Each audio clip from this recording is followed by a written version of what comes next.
Hey, everybody.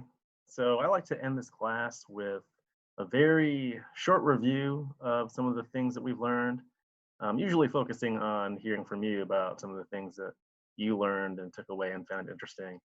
So we'll get to that in a bit. And I just want to provide a little bit of an overview of the class and some info about where you can learn more about some of the things that we talked about. So if I were to provide like a 1 to 2 minute overview of this course, the take home would be that people are highly social. Right? That's the conclusion of a lot of the work that we talked about is humans are uh, they're a highly social species. That was our adaptive strategy, was getting along with others, belonging to groups. And so understanding psychology requires understanding relationships and just how deep that sociality runs. And related to that, we learned about lots of intrapersonal processes. Um, those interpersonal processes, especially the ones that are unique to humans that other animals don't have, seem to serve interpersonal processes, supporting this view of humans as social. So things like self-control, very uniquely human, that serves a social function, allows people to, resist selfish impulses and follow rules and put the group first. A lot of the cognitive biases we have, right? The positive illusions about the self, the self-serving bias, these systematic and apparent errors in the way that we think, even those serve social functions. Most recently, we talked about conscious thought. That's a very uniquely human capacity, this stream of thought we have in our heads, this ability to imagine non-present events. That too seems to serve interpersonal functions, allows us to, um, you know, take abstract ideas and mentally simulate them in this vivid way that changes our behaviors, often in pro-social ways. And another major take home, also related to the above 2 points, is the human mind is a duplex mind.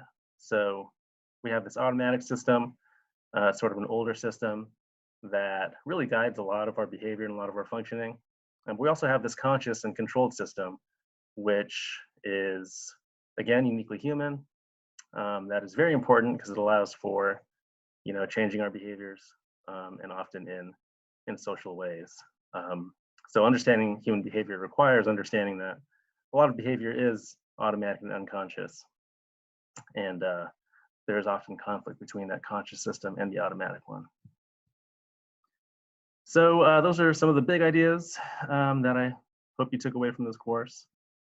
If you're interested in learning more, often people ask me for book recommendations based on the things that we learned in the class. If you're just broadly interested in social psychology, probably the most popular related book by a social psychologist is The Social Animal. I've never read this book, I'll be honest, but this is like the go-to. The reason I haven't read it is because I kind of know everything that's already in it. But I've heard good things about this book. It's well written. Elliot Aronson, the author, is a very well-respected social psychologist. This book I have read, and is also a nice synthesis of lessons learned in social psychology. Haidt ties those lessons to ancient wisdom, and he talks about lessons for basically being happy and functioning optimally. Lessons we can draw from social psychology. So that's a really useful and well-written book. If you're interested in neuroscience as it relates to social psychology, this is a good book on social neuroscience by a social psychologist. If you're interested in the self, former Wake Forest social psychologist has a book called The Curse of the Self. If you're interested in self-control, Baumeister has a book called Willpower. If you're interested in social cognition, especially, this idea of the unconscious, Blink, you've probably heard of, by Malcolm Gladwell. It's a very popular book that describes a lot of social psychology research. If you're interested in violence and aggression, Evil, another book by Baumeister, is pretty good. A newer book by Steven Pinker called The Better Angels of Our Nature shines a light on the more positive aspects of humanity, of psychology. If you're interested in influence or persuasion, Bob Cialdini wrote he wrote the book on influence, very popular in and outside of psychology. If you're interested in sex and evolutionary psychology, The Mating Mind by Jeffrey Miller is pretty popular. And then if you're interested in judgment decision making, there are two books that are really popular: Predictably Irrational by Dan Ariely, and Thinking Fast and Slow by Daniel Kahneman. He's the only psychologist ever to have won a Nobel Prize, his in economics. So lots of good books that these are all popular science books on social psychology by social psychologists. Another fun thing I like to do at the end of the semester, years ago, I used to have this assignment where I asked students to make vines that captured ideas we covered in the class. So these are Vine videos. If I can't remember how many years ago now Vine was a thing. If you're not familiar with Vine, it's basically TikTok, except the videos were shorter and had less music and less dancing. But these are some good, some of the better, more entertaining Vines some of my previous students created. So I'm going to show you some Vines, and then let's see if you can figure out what concept from class the Vine is communicating. What an asshole. Man, what you doing? He's having a bad day. So what was that? Was that the actor-observer bias, excitation transfer, self-enhancement, or the self-serving bias? So that's the actor-observer bias, right? It's excusable behavior, something being externally driven when the actor is doing it, but when being observed, they're judging the person as an asshole. Right? Here's another one. Oh, sure. Here you go. Can you grab the door for me?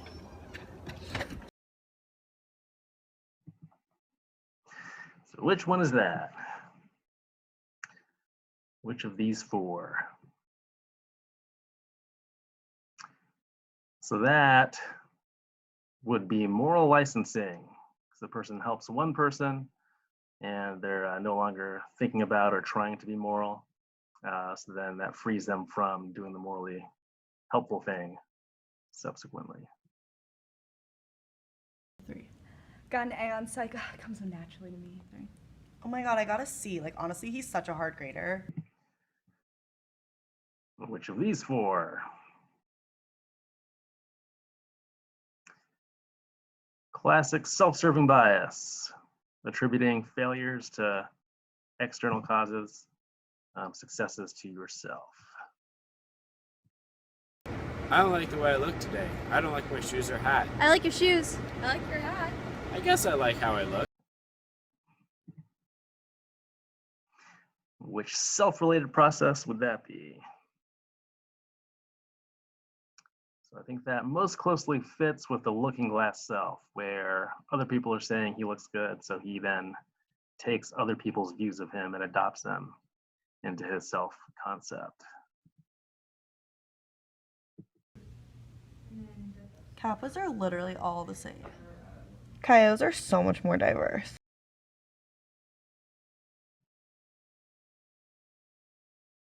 And that one is the outgroup homogeneity effect.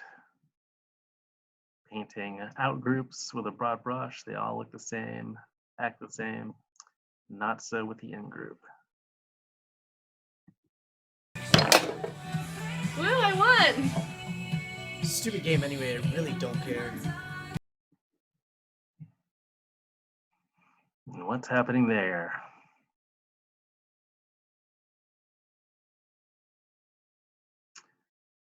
So he is engaging in self-evaluation maintenance, right? Modifying the relevance of playing foosball. If he doesn't care about it, if it's not relevant to his self-concept, then he doesn't have to compare, he doesn't have to feel bad for getting beaten. Hate being naked.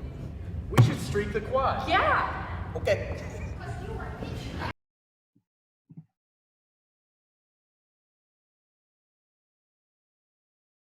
So this most closely fits with normative influence, right? So he does not like being naked, but he's going against what he privately prefers or feels to do what the group is doing, follow the norm, so as not to be left out or rejected.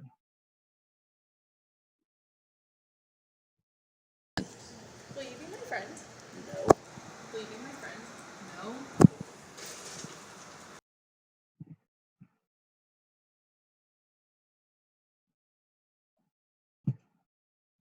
And that's a nice example of a parasocial relationship, a one-way relationship with her teddy bear, maybe some anthropomorphization going on there, where she's satisfying her need to belong through this non-human object.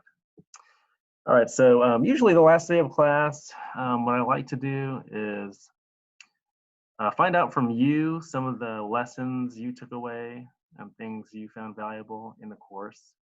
So usually if we were in the classroom, I'd have you do this writing exercise where you would spend some time answering any or all of the questions that are listed here. And so normally we would then discuss some of these, we'd share some of the things that people wrote down, and I'd collect what you wrote down. Unfortunately, we can't do that since we are not meeting. But what I will do is I will put a link. So there's a link down below in the description for this video. So if you go to that link and answer these questions. So there are 5 questions here. I'm very interested to hear what you learned that you found most valuable and or interesting in the course. I'm interested in hearing about any insights you gained about yourself or others. I'm also interested in ideas that you saw examples of in your everyday life. If you noticed any phenomena that we talked about in others' behaviors or your own behaviors. I'm also interested if there are any ideas that you learned in the class that you've already used in your everyday life or that you plan to use. And then I'm interested in any lingering questions that you're curious about. Were there any topics that you would have liked to have learned more about, things you were unclear on that you're just curious about? I'd be curious to hear about that. So if you could, again, when you're done watching this video, if you could click on that Qualtrics link, and you don't have to answer all of these questions. You can just answer whichever questions you have answers for. So any combination of these would be fine, but I would love to hear, just hear what you took away from the course. That's always very valuable to me. And it's a nice exercise for you to go through just to sort of consolidate some of the things that you learned. A lot of research suggesting that just going back through and reflecting in that manner helps with retention. So that would help you also sort of tie things together and you know, put in a nice little package some of the lessons you learned. That'll maybe make it more likely to stick with you in the long term. So that would be great. Otherwise, yeah, I just want to say, you know, thank you for being a good class. I hope you did find the course interesting. I hope you did take something valuable away from it. And yeah, it's too bad I can't say this in person, but it was a pleasure having you all in class.